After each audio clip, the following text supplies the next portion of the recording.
VCY America presents Crosstalk, a nationwide call-in program discussing issues that have an effect on our families, our communities, our churches, our nation, and our world. Crosstalk, an opportunity for you to voice your concerns for biblical principles.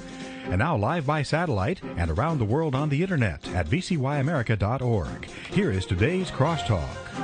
And welcome to Crosstalk. Good to have with us today, and we're going to be talking about some things that are very, very near to you and to our country and issues that need to be discussed. Yes, we're focusing on the Boston bombing. I'm looking at a newspaper article here from the Lake County Reporter.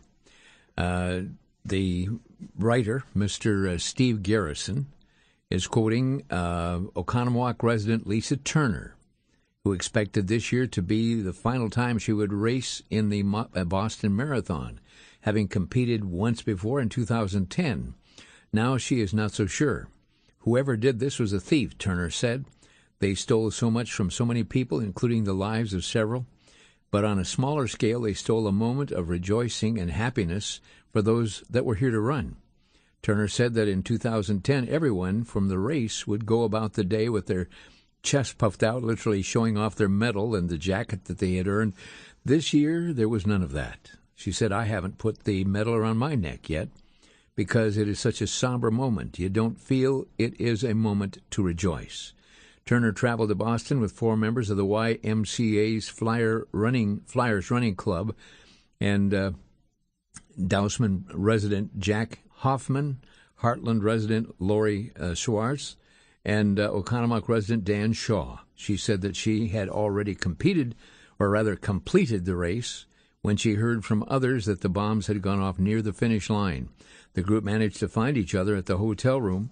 She said that she could not say this would be her last time competing in the Boston Marathon. I would hate to have it end in such a negative way. Well, I have special interest in this article because Lisa Turner's my daughter. And we thank the Lord that she was safe. But our hearts also go out to those who were killed or they're injured and maimed by this wicked and sinful and evil thing that happened in Boston.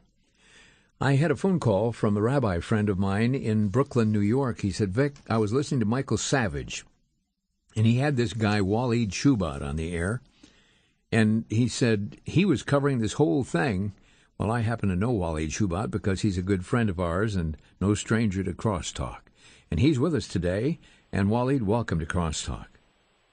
Thank you, Vic. How are you? Well, we're thankful that we can talk about this. We still have freedom of speech, don't we? That's correct, but I don't think your daughter should be running marathons anymore. Okay. Well, we will pray for wisdom on that. But Walid, yes, your first thought and reaction when you became aware of the bombing of the Boston Marathon? Well, it looked like it has the signature of Al-Qaeda or its affiliates, or a homegrown Al-Qaeda want to be, because we have to understand when it comes to Islamic terrorism, the explosives, the advocates for terrorism are plenty, but the explosives are few. So, looking at the operation, there was a yellow vehicle being searched for. Don't even know what happened to that story. Supposed to be a medical or look like a medical vehicle, which tells me this is a classic operation of a dual nature in which after the explosions happen, you would have emergency responders, firemen, things of that sort. Then you would have another attack to maximize the casualties and maximize the misery. And this is the very signature of Palestinian terrorism, Al-Qaeda terrorism, and the nature of the explosives itself with a pressure cooker tells me that this comes right from Al-Qaeda manual. Now, when the reaction came afterwards from the law enforcement, Homeland Security, I began to suspect that I was correct. I think I am correct.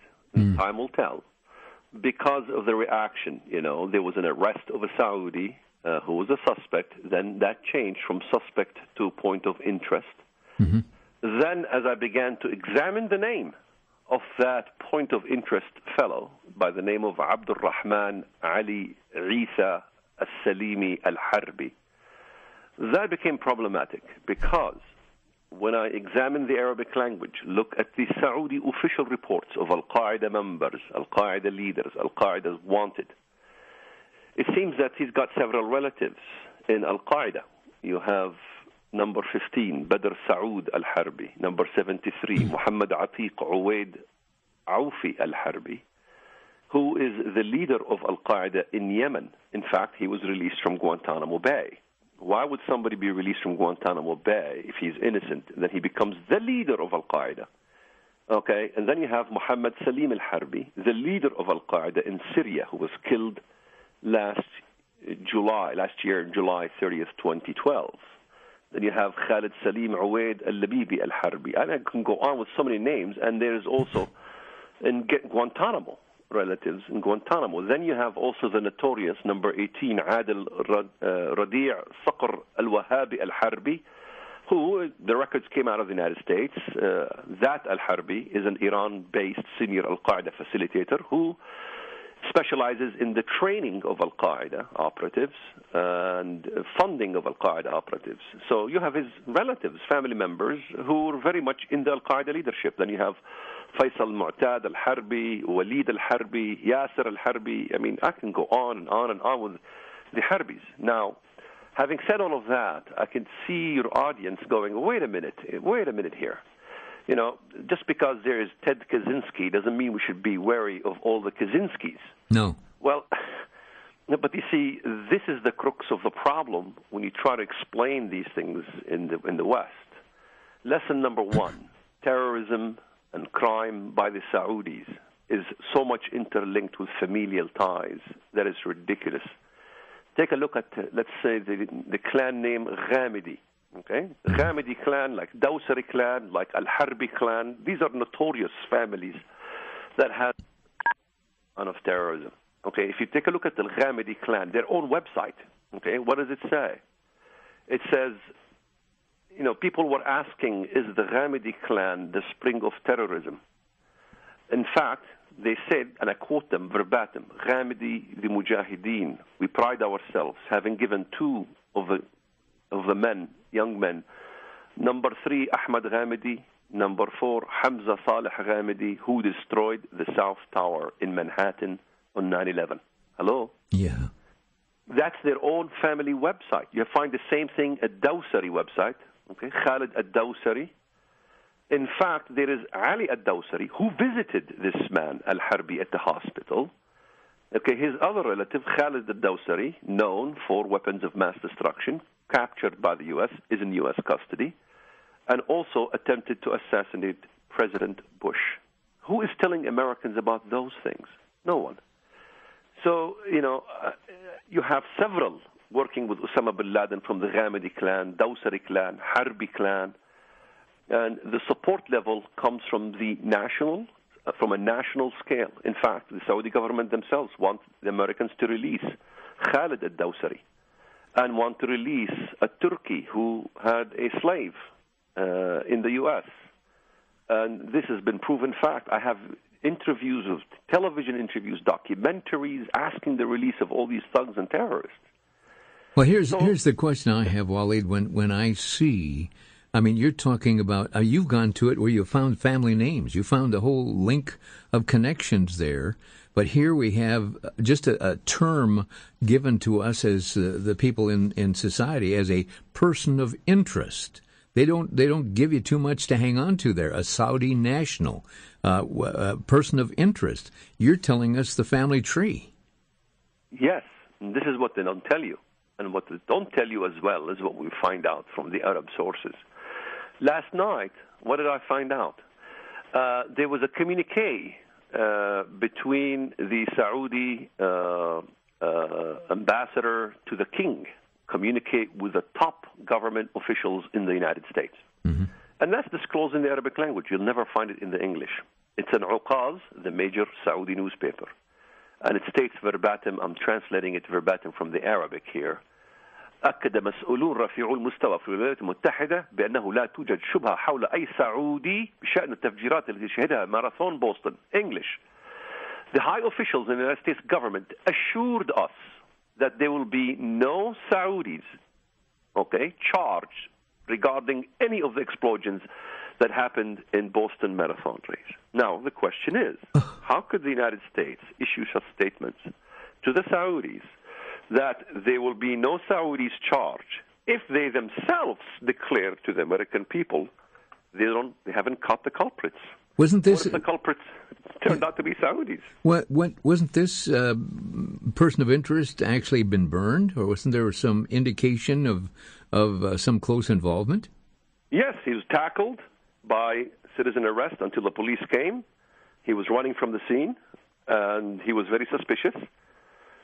And the photos that I present on my website, you can see, 3 looking Saudis, besides the guy with the white cap they're looking for. All the men that I witnessed from these photos are Middle Easterners, all of them. No exception. Not one looked American. They're all, none of them look like redneck white. They look Middle Easterner. Some of them look, the guy with the white cap, he looks as an Egyptian or most likely North African too. Could be Moroccan descent. It's the same mix of people as you had during 9/11. The same kind of mix. Folks, I want you to go to Walid's website. It's Shoebat, SHOEBAT.com. That's the word shoe, BAT.com. And that's where they'll find it, right, Walid?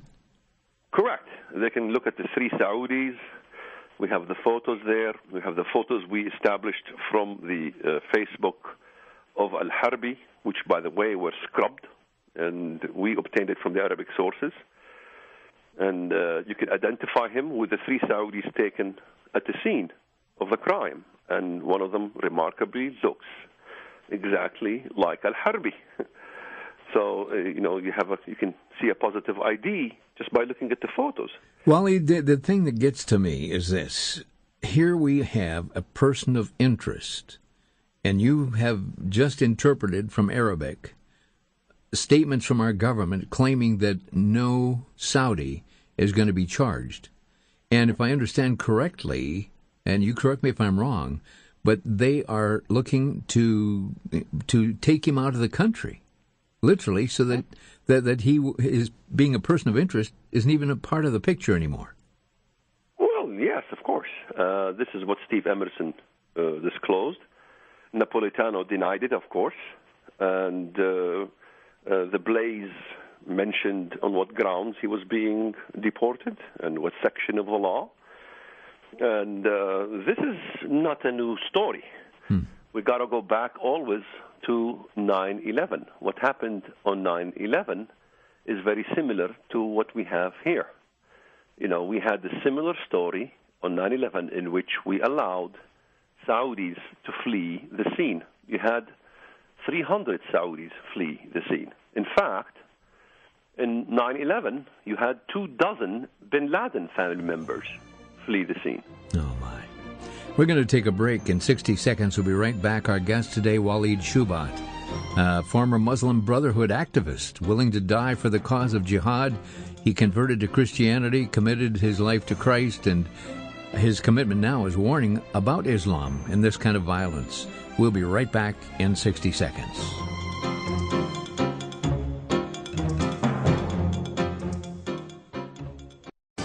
Back to Genesis with Dr. John Morris, geologist and president of the Institute for Creation Research.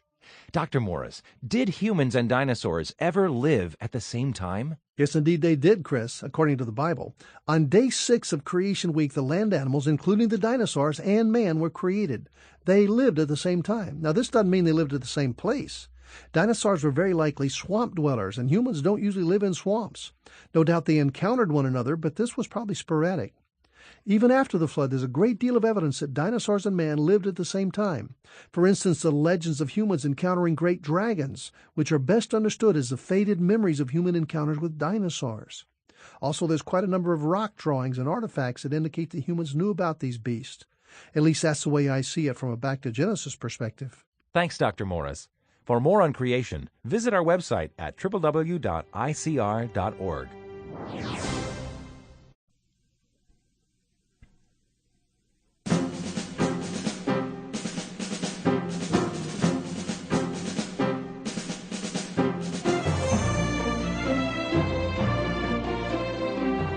And welcome back to Crosstalk, where today we're talking with Walid Shoebat, a man who was just recently with the Michael Savage show last night. I guess he's going to be on. You're going to be on with him tonight as well? I believe so. This is what I was told today. Whether this happens or not, time will tell. Well, the issue here, folks, as we're seeing the footprint of terrorism, it was even shocking to find one of the I would call them the left in our government finally willing to call this a terrorist act. Not everybody is saying that, however.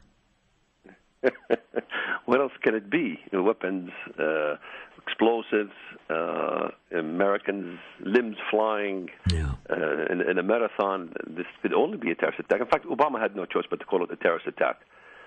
But the identification of Al-Qaeda being involved, or Al-Qaeda affiliates, or Islamists being involved, this is what they're keeping the lid on, to the point that 20% of Americans don't believe that Muslims were involved in the attack. That's the kind of media we have.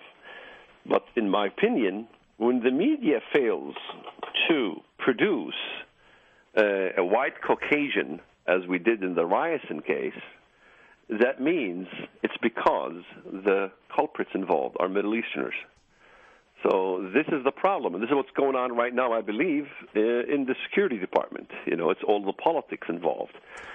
Some will say that we have to release those photos. Some will say, no, it's going to create havoc, the backlash, so on and so forth, Islam. And that's why we're seeing this very slow reaction by our state officials. The excuse that's been given even by the media like Fox and otherwise, well, we don't want to release those pictures because it may cause discomfort to the person that's in the picture, or it would perhaps be a wrong identification. I can see their point to a degree, but if this is a person that needs to be identified, certainly there's got to be some moment of truth when they come to identify him. Now, there's a Muslim cleric that made this statement that this act in Boston was not up to the standard of Al-Qaeda. It was extremely amateurish. What are your thoughts on that? Well, if you look at all the terrorist attacks that were thwarted and we apprehended Muslims, we find the same case. We find the same case with Khalid al-Dawsari, the underwear bomber. Yeah. Several terrorist attacks, destroying the oil lines in New York, so on and so forth. We find tons of these operations that were thwarted and Islamists were involved that were very amateurish. So to say it's amateurish and Al-Qaeda is the best, to me, is false. It's arrogant. Because it's very arrogant to say, we're the best terrorists in the world. I mean, I don't listen to those kind of statements. I look at the photos. I look what's going on. Everything we have so far points to Middle Easterners. And I'll be very shocked and surprised if the photos that the government will release finally will not be Middle Eastern, because it will have been released already. And this is the problem. So I think it's Middle Easterner. I think it has a signature of Al-Qaeda. Now, there is a possibility of 1% I could be wrong, but it's not the first time I was wrong. But however, when we look at national security issues, we got to throw all these things out the window. We got to throw profiling, racism, anything like that sort out the window, and look after the interests of the civilians. And that we're not doing that. So when John King says, he was dark complex, everybody jumped on him because you got the African Americans upset, you got all kinds of, we shouldn't be dealing with the issue of racism when it comes to terrorism, because a race is an identifying point. Whether the person is black, white, Caucasian, Middle Eastern, Chinese, should be irrelevant when we look for criminals and terrorists. So, here we are in a country that has the least amount of terrorism of racism in the world. Mm-hmm. Why are we afraid of being racist if we identify a terrorist? So John King, I think, was giving the correct report, but then they had to basically pull back from those reports. Now, Muslim cleric, the guy that said that this wasn't up to the standard of Al-Qaeda, he also said that if the attack was done by Islamist fighters, it is a warning to the U.S. and the West for waging war against Islam. There you go. So he's not denying, but he says, if it was, which means it's possible, then, you must have done something wrong to upset us. It reminds me of Australia when they went to the cleric, the Muslim cleric, and said, you got to help us. There's an epidemic of rape in Australia committed by Muslim males. And what did he respond? He says, well, you have to cover the meat. If you cover your meat, cat don't eat the meat that's covered. So in other words, begin to dress up in hijab, and then we will not rape your girls. So that's the kind of responses you get from the Islamic officials. What does that tell us? Where is the moderate Muslim officials? Now, they don't exist in the West. Now, Al-Qaeda, if Al-Qaeda was involved, aren't they quick to take credit for things like this, or say that's our signature? Well, there's two issues here. The operation, in my view, failed. It did not bring the grand finale that Al-Qaeda would like to take pride in. Number one. Number two, we have homegrown terrorism that is affiliated or sympathetic to Al-Qaeda, which is not connected directly to Al-Qaeda. And so this could be the case that we have here. Ad-Dawsari wasn't connected to Al-Qaeda. Khalid ad-Dawsari, he intended to plant weapons of mass destruction and even kill President Bush. He wasn't connected directly to Al-Qaeda. They're homegrown. Plus, Brother Vic, you have an influx of Saudi immigrants, especially as students, the young male Saudi. Under the Bush administration, you had about 11,000. Today, after the Obama administration, it increased sevenfold. We nearly have 100,000 Saudi students. This is alarming. This is alarming. 100,000 Saudi students. You're going to have a big mix in that group in which you have many Al-Qaeda affiliates, many who have relatives in Gitmo. Walid, yes. First of all, let me back up a little bit, because the man that's speaking, ladies and gentlemen, is a man who knows how important students were. Let's back time into your previous life, Walid. You came to this country very closely involved with students. That's correct. In fact, the recruitment began when I was a student. My recruiter was named Jamal Saeed. He was a colleague of Abdullah Azzam, the godfather of Al-Qaeda, and I was being recruited by him on United States soil in Chicago area. You have over 500 Muslim student unions. In fact, just the Muslim student unions in the MIT in Boston, I examined 2 Saudis and found out they had tons of links with family members who are terrorists. You give me any name from Saudi Arabia, and I'll show you the family links. It's amazing. It's quite amazing. So we're bringing an influx of students that are potentially very problematic. And this is why they're deporting this guy. And we see that same pattern of dealing with the Arab Spring. It was all the student-age people who were part of the movement. There have been several disturbing reports seeking to indict the right wing for this attack, saying that the pressure cooker bombs have been a signature of extreme right-wing individuals in the U.S. Who's trying to... Well, that would be a false statement, because I have the manual with me. I have the manual Al-Qaeda uses with me. And the things that are on this manual should raise your hair. I mean, it tells you exactly how to make the pressure cooker, how to detonate it via cell phone, and this has been detonated via kind of a cell phone. Same exact thing, same exact replica in the Al-Qaeda manual. Now, whether the white supremacist got Al-Qaeda manual began to use it, that so far hasn't been proven. So, the evidence show us this has the signature of Al-Qaeda. The photos we see Middle Easterners. The man with the white cap, the New York Post, posted photos of 2 Middle Easterners. So are we saying the New York Post posted a wrong picture? Are we saying that Asia Times posted wrong pictures of Saudis? Are we saying, have you seen any pictures of redneck Americans? And it's not making any sense to me that Americans are involved to blow up a bunch of people running in a marathon, because those kind of operations is akin to Al-Qaeda's kind of operations.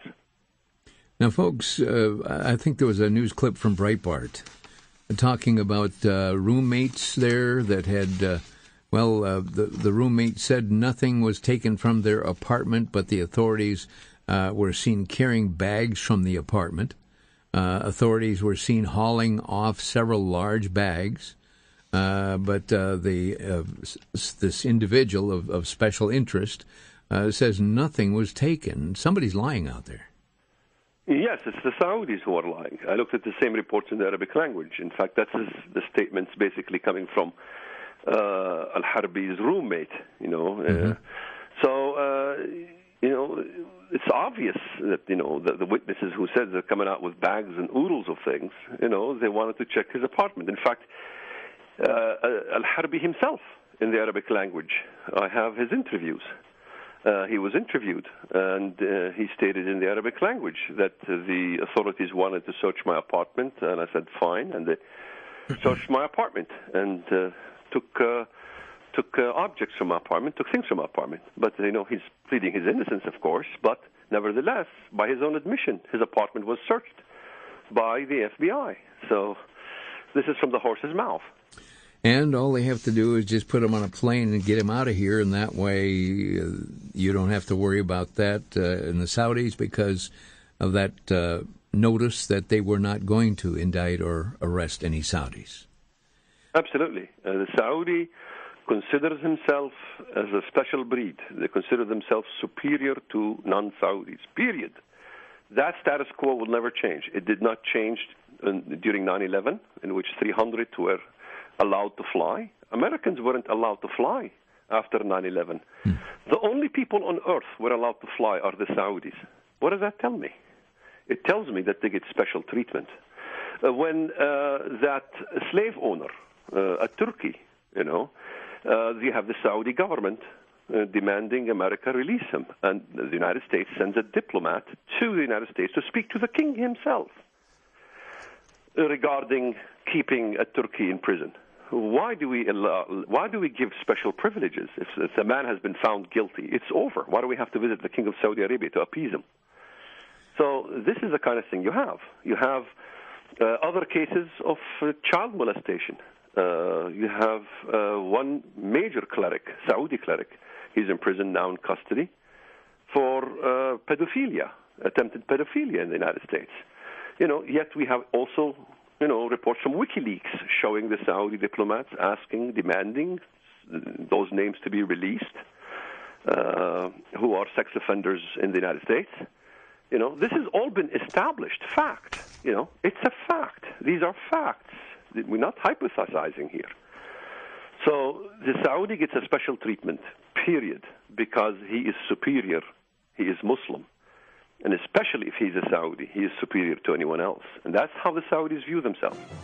Folks, we're going to take a 60-second break, but right now I'm going to invite you to, number one, write this down, Shoebat, SHOEBAT.com.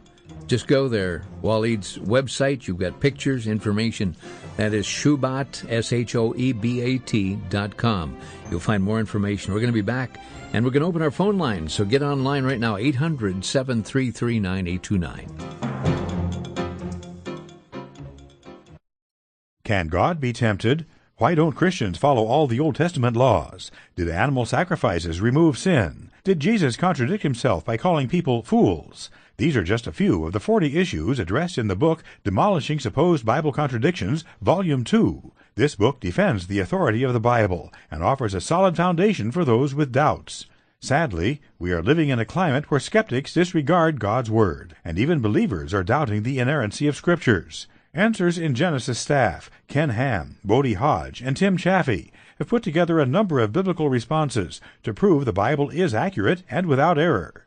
Demolishing Supposed Bible Contradictions, Volume 2, is available for a donation of $15 or more to VCY America by calling 1-800-729-9829.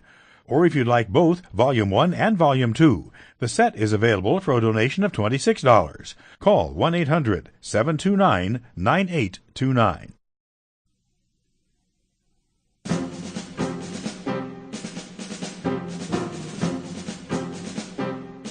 And welcome back to Crosstalk, where today we're talking with Walid Shoebat, a man who at one time was, yes, he was an Islamic terrorist. His mission was to bring jihad here to our country. And then he read the Bible, and the power of God changed him from a terrorist to one who loves God. And may I say this, as we're visiting today, our lines are jammed. Totally jammed here as we're talking about this. But, Walid, I know that you've been putting out information, even warnings that lead up to what has happened in Boston. Share with us some of these things and the things that were disregarded. I mean, I was bombarding with press releases just before the Boston attack, warning about Saudi Arabia, warning about them trying to release terrorists and thugs. And no one was interested. You know, like I always say, you know, it's always code orange. It only becomes code red after the attack. Well, the code red needs to be before the attacks, not after the attacks. So this is the kind of, you know, life I live in the United States, in which people run around oblivious, not aware. This incident would have never happened in Israel.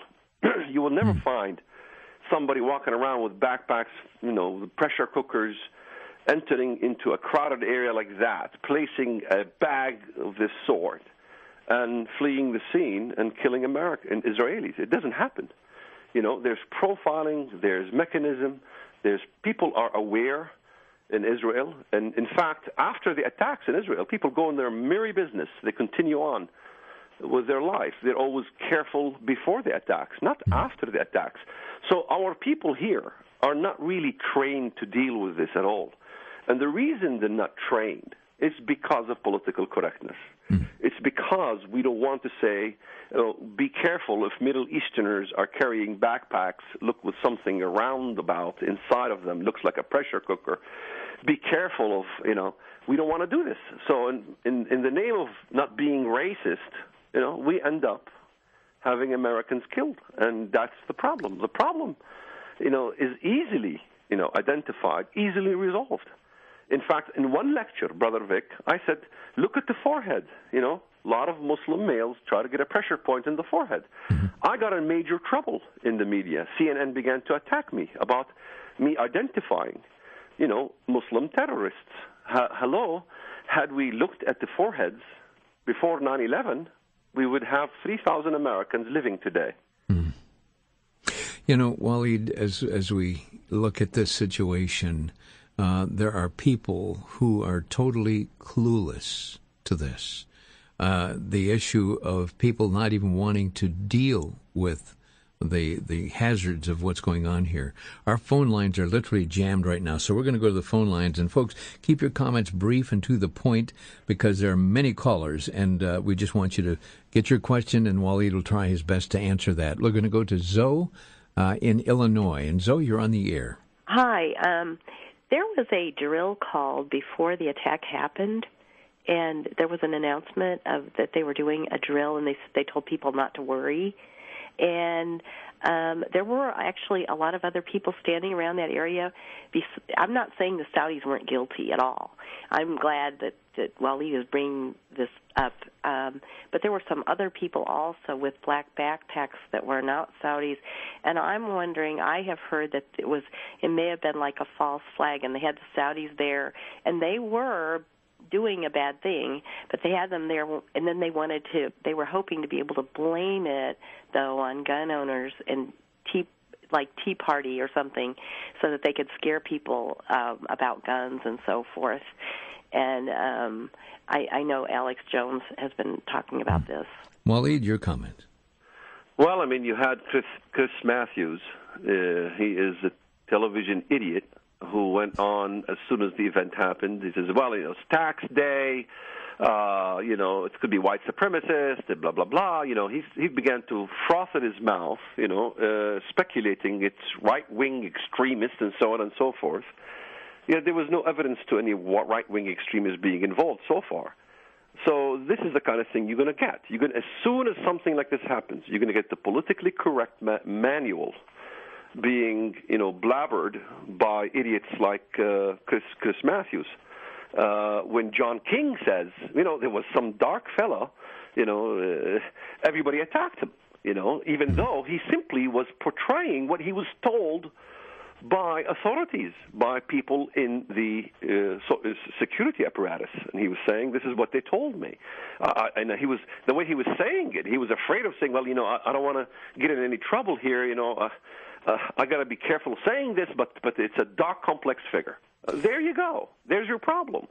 There is your problem. Well, here we go. Walid, we've got all the liberals and lefties out there saying, well, it's guns. Guns are the problem, and so they are going to outlaw guns. And then somebody had knives, so they're going to outlaw knives. If there's hammers out there, dangerous, we'll have to outlaw hammers. And now we have to outlaw pressure cookers. Yes, you have to outlaw pressure cookers. If you're going to follow that mindset of the people who are literally clueless, it's the heart of man that's deceitful above all things and desperately wicked. The Bible says it. Right. Let's go to. Right. What's more dangerous, a pistol or a pressure cooker? In this case, be a pressure cooker. Right. Let's go to make that Milwaukee. Fred in Milwaukee, you are on the air. Go ahead. Yes, I just wanted to ask, when we give our information or your information and others like you as far as to the federal, state, local governments, they ignore it. They don't follow up on it. They don't have any interest in it. Are we sold out down the road, or is this a part of the strong deception that's coming? Thank you. Well, I can tell you from my own experience dealing with the government, dealing with the FBI, dealing with Homeland Security, that they want to be politically correct, period. I've traced the cases, and they just don't cooperate. They do not apprehend the individuals because of the Middle East issue. This is a proven fact. I've dealt with it firsthand, and they finally even, we stopped dealing with each other. And looking for people to help them to catch terrorists. Here we are. They don't want our help.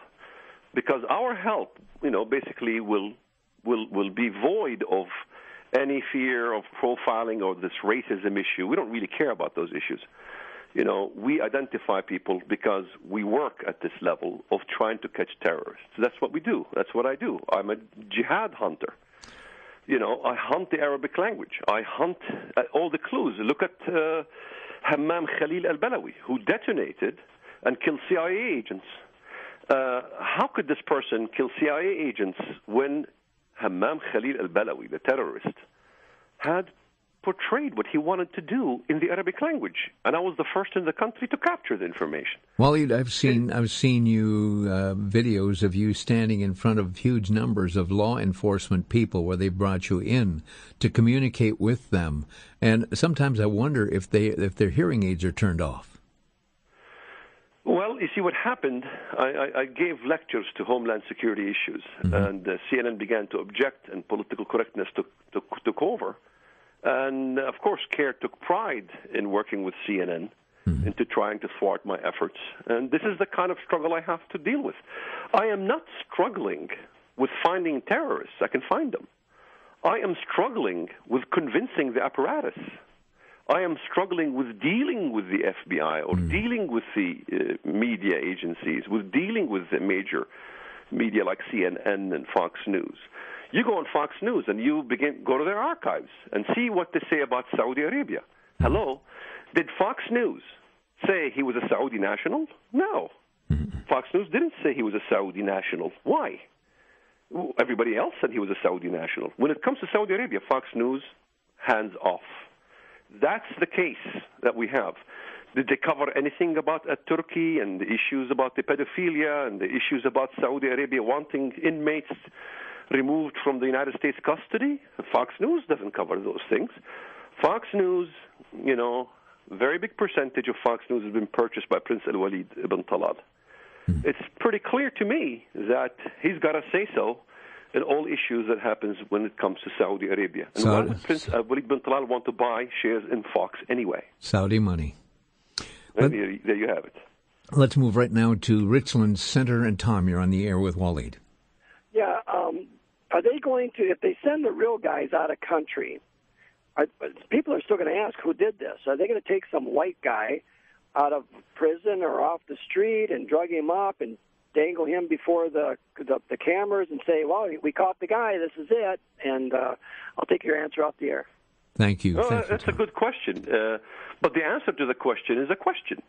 How did the United States react when 9/11 struck us? Well, they allowed many Saudis to leave. Of course, they went after Al-Qaeda. So this is not going to be easy, swept under the rug. So in other words, you will have people apprehended, but the Saudis might be left out of the scene.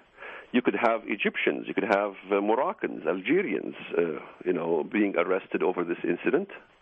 Who knows? But the Saudis will be left off, hands off in this case. In this case, then you're fed blood as an American. You're happy. You say, okay, we got him.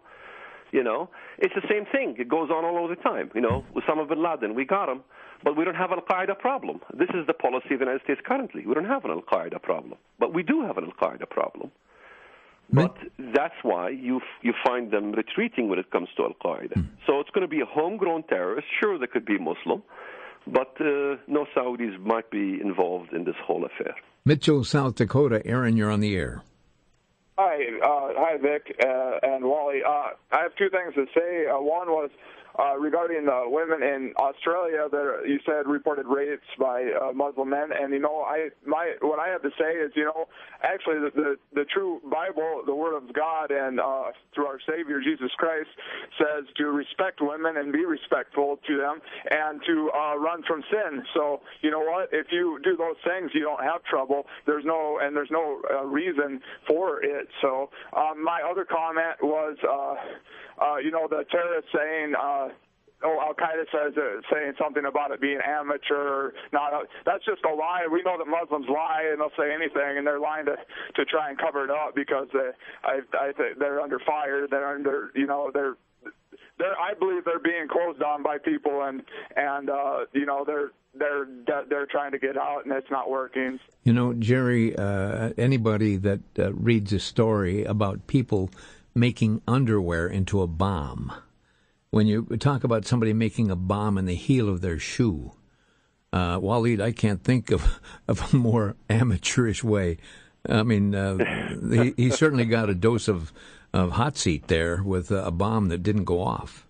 We should call for outlawing heels on shoes. There you go. Outlawing underwears. Yeah, we're coming right up here on a break in about 45 seconds. We'll try to get on the road, Jerry, very quickly. You're on the air. Hello? Yes, Jerry, go ahead. Yeah.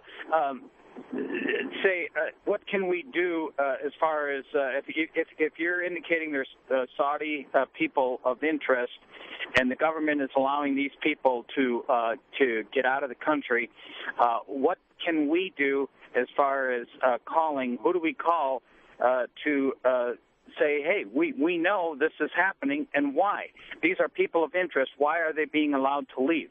Jerry, we're going to cover that right after the break because the break is on us, but stay listening and I'll have Walid respond, okay? Absolutely. Thank you. Good question, Jerry. We'll be right back right after the break.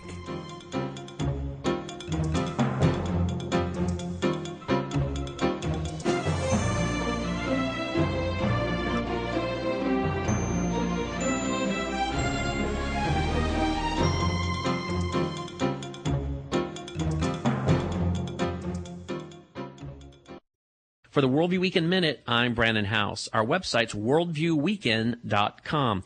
Today we're continuing on our series on money and a biblical worldview. 20 points. Here's number 7. False teachers reject truth in favor of monetary gain. The Bible warns us of this in 1 Timothy chapter 6, verse 10. The Bible tells us that false teachers will have a form of godliness, but deny the power thereof. The Bible tells us that they will make up stories to cheat us. They will teach us stories or fables. They will speak persuasive words in order to cheat us. The Bible says in Colossians 2:8, don't be cheated by the philosophies of men. They're not according to Christ. False teachers will proclaim error in order to line their pockets. Like maybe you need to send them a seed gift, and if you send them enough money, then you'll get back 1,000 times. Now send your seed gift today. How many times have you ever heard that? False teachers reject truth in favor of monetary gain. In fact, they use false teaching in order to benefit financially. So let's have a biblical worldview when it comes to money and false teachers.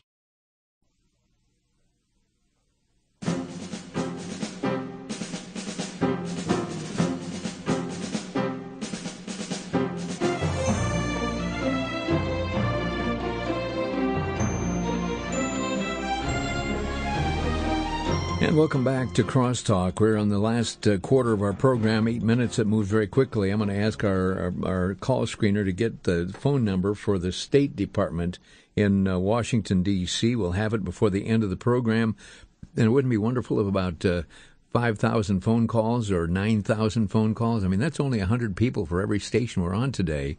We have 95 stations, and if 100 people, if each of you would call the State Department and demand understanding of this business of letting a Saudi go, which is a person of interest, this is like getting the fox out of the chicken coop without facing the charges. Walid, I don't know, give us some more ideas of places where people can call. Well, when it comes to the Saudi point of interest, there's two situations here. Okay, they're not deporting him. All right, then why is he staying? Why is he staying when he has affiliation of family that were terrorists? So either or, the State Department is a check. And so it's not only the State Department, but your Congress, your Senator, your White House, everybody, your local government. You can duplicate those emails and send them out, but educate yourself first. Look at the Saudi situation in my website. Look at the inmates, Saudi inmates in the United States, and look at the cases, and look how the pressure is being applied in the United States, and begin to demand, why are we giving special treatment to Saudi Arabia? Why are we? This is a racist issue. We should not uphold one race over the other race. They should be treated like everybody else, and begin to demand that Saudi Arabia begin to allow students to go to Saudi Arabia. How many students do we have, Americans, going to Saudi Arabia? Nil. How many synagogues do we have there? None. How many churches do we have there? None. Why are we not demanding the United States to make it for Saudi Arabia what is good for the geese is good for the gander? Talk about the manifesto of Saudi Arabia, the Huma Abedin connection, the whole issues with Abdullah Omar Nassif, Al-Qaeda godfather, who is the boss of Huma Abedin. Look at the information. We have written an entire book that will provide everything you need to do and be knowledgeable as an American.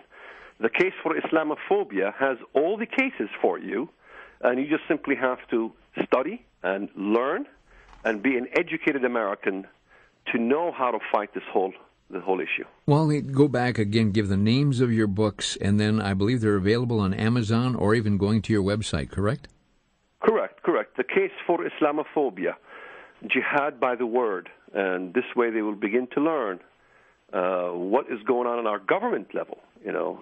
So it's the case for Islamophobia, and they can get it from Shubat.com, SHOEBAT.com, or from Amazon. It's probably much cheaper at Amazon. It'll help us if they buy it through us, if they want to support the work that we do, and it's only through the support of the American public that we can do what we're doing.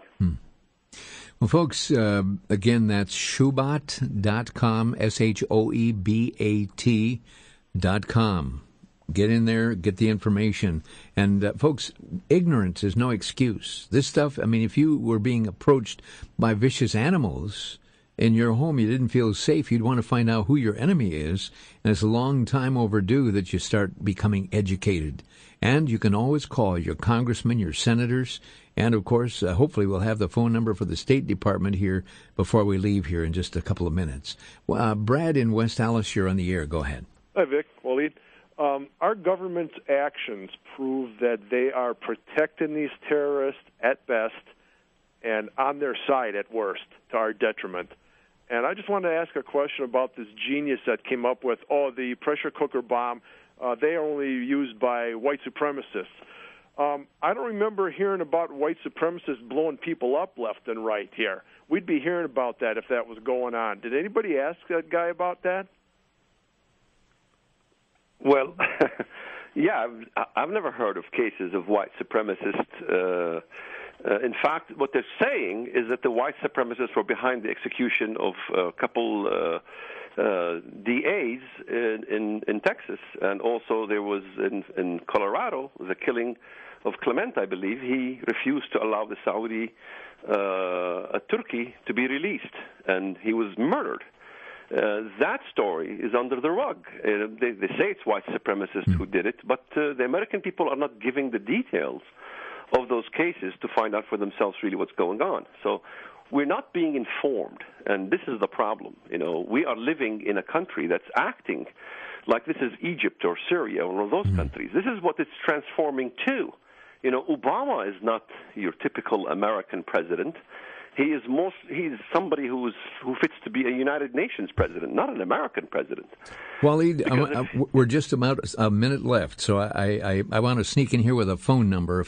Forgive me for interrupting, but folks, here's the number for the State Department: 202-647-4000. 202-647-4000. And when I call, I want to ask him, what's this idea of deporting a person of interest that could have been involved in this bombing in Boston? That's the question to ask.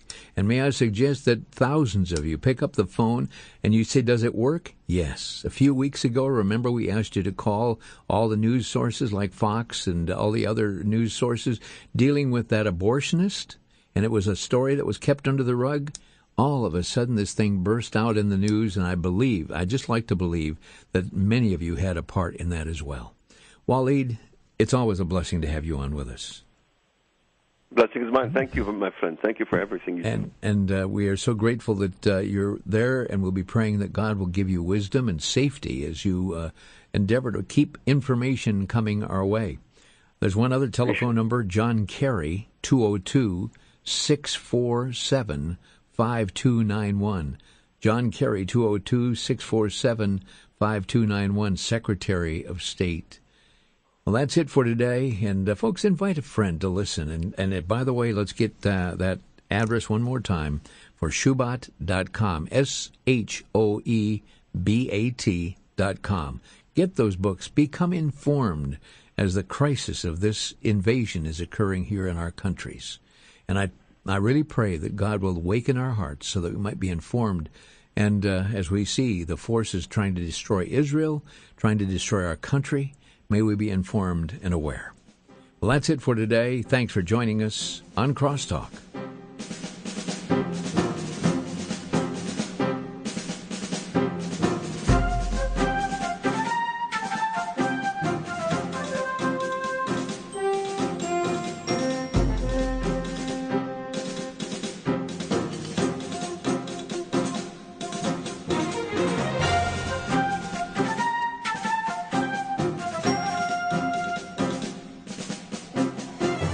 Listening to Crosstalk via satellite and the internet from VCY America. Views expressed may or may not be those of this station.